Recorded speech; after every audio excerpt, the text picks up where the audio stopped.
So,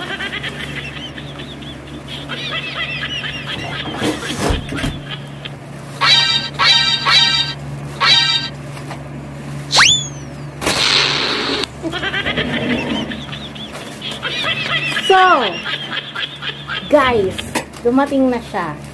Dumating na yung in-order ko sa TikTok. Eto kasi, napapanood ko to madalas sa TikTok.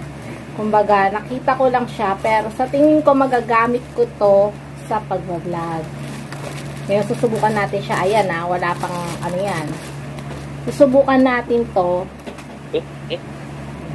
Susubukan natin siya kung anong subukan natin siya kung talagang maganda siya. So, ito na nga to. Ang in-order ko sa TikTok ay walang iba kundi ayan guys. Neck phone holder.